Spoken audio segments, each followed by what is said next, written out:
बच्चों, आज हम पढ़ेंगे ग्रामर, व्याकरण पढ़ेंगे। व्याकरण में अध्याय 3 संज्ञा। तो आप अच्छी तरह जानते होंगे कि संज्ञा क्या है, ठीक है ना, क्योंकि आप पहली कक्षा से पढ़ते चले आ रहे हैं कि संज्ञा क्या है। यहाँ एक उदाहरण दिया हुआ है कि मोनाल एक सुंदर पक्षी है।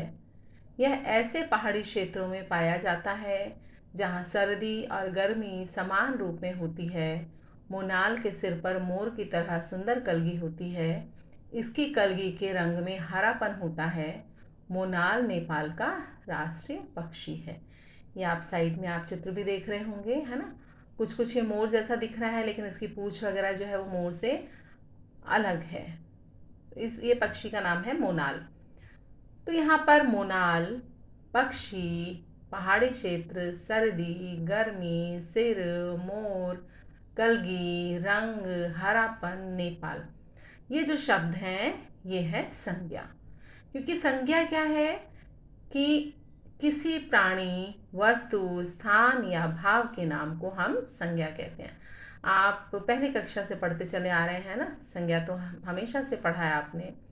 तो संज्ञा किसी व्यक्ति, वस्तु, स्थान, जाति आदि के नाम को संज्ञा कहते हैं। यह आपकी बुक में परिभाषा दी है।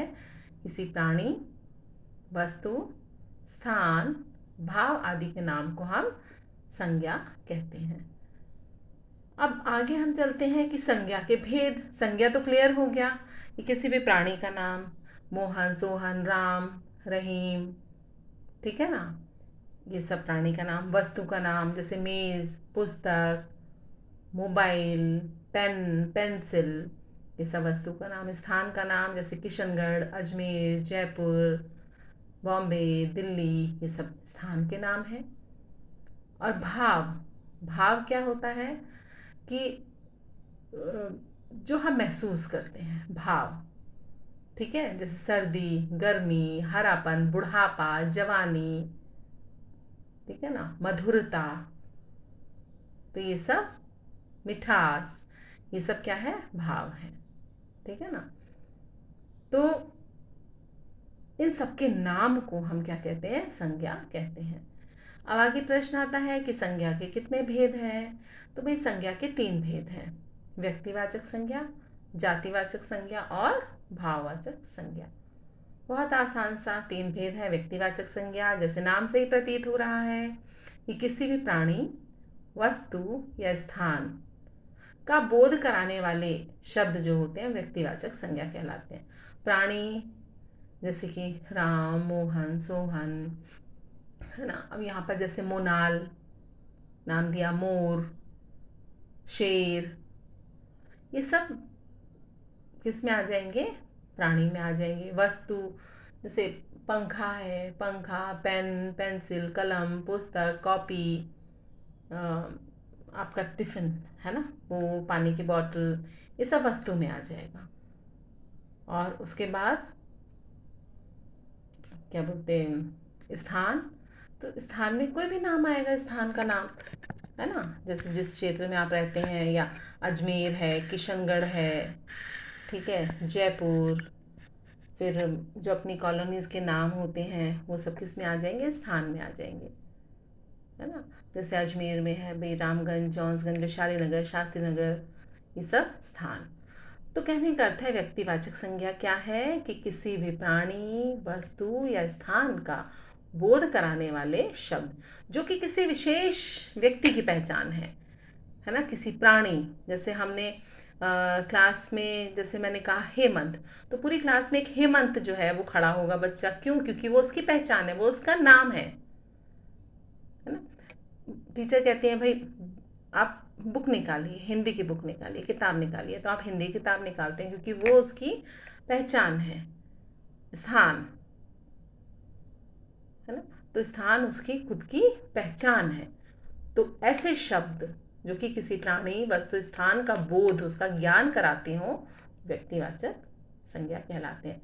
उदाहरण है जैसे कि विवेकानंद एक सन्यासी थे, तो विवेकानंद।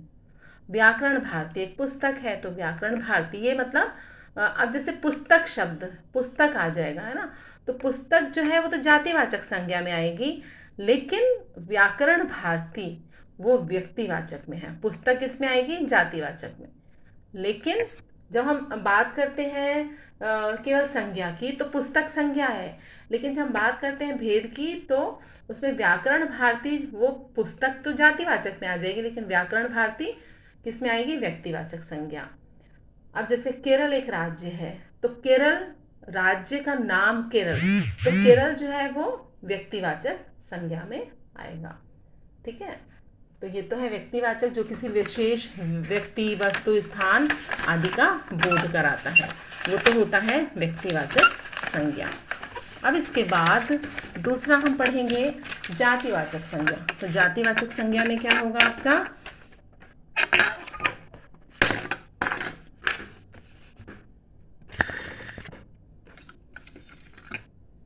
जातिवाचक संज्ञा में क्या होगा कि जो पूरी जाति का बोध कराता है, किसी प्राणी, वस्तु, स्थान की पूरी जाति का बोध कराने वाले शब्द को जातिवाचक संज्ञा कहते हैं। व्यक्तिवाचक संज्ञा में किसी प्राणी, वस्तु और स्थान, है ना, किसी विशेष, मतलब जो कि आपकी आपकी व्यक्तिगत आपकी पहचान, जैसे राम, मोहन, है ना, लेकिन मनुष्य, आदमी, ये व्यक्तिवाचक में आएगा।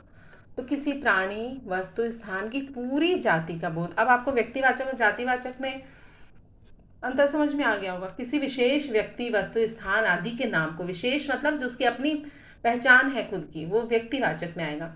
जातिवाचक में जो पूरी जाति के नाम का बोध कराने वाले शब्द जातिवाचक संज्ञा कहलाते हैं। जैसे विद्यार्थी प्रदर्शनी देखने गए, तो इसमें विद्यार्थी आएगा। ठीक है, कुत्ता एक वफादार जानवर है, तो कुत्ता एक पूरी जाति का बोध कराता है। पुस्तक पढ़ना अच्छी आदत है, तो पुस्तक भी जातिवाचक संज्ञा में आएगा। हमारे देश की संस्कृति बहुत पुरानी है, तो देश। अब देश में जैसे भारत है तो व्यक्तिवाचक में होगा, चीन है, रूस है, वो व्यक्तिवाचक में, लेकिन देश जो है वो जातिवाचक में आएगा। इसी प्रकार से पुस्तक में अगर रामायण या रामचरितमानस या आपकी मेधा, अगर इस तरीके की पुस्तक, तो वो जो नाम है वो व्यक्तिवाचक है, लेकिन पुस्तक शब्द जो है वो जातिवाचक का, क्योंकि उसमें पूरी जाति का बोध होता है। अब कुत्ता जातिवाचक संज्ञा है, उसी प्रकार से विद्यार्थी जो है वो भी जातिवाचक संज्ञा है। तो कहने का अर्थ है कि किसी प्राणी, वस्तु या स्थान की पूरी जाति के नाम का बोध कराने वाले शब्द जो है वो जातिवाचक संज्ञा कहलाते हैं। अब भाववाचक संज्ञा क्या है कि किसी प्राणी या वस्तु के गुण, दोष, स्वभाव का बोध कराने वाले शब्द भाववाचक संज्ञा है। तो जो संज्ञा है वो तो किसी प्राणी और वस्तु और स्थान के नाम का बोध कराते हैं। अब यहाँ भाववाचक जो संज्ञा है वो प्राणी या वस्तु के गुण, दोष, स्वभाव आदि का बोध कराती है।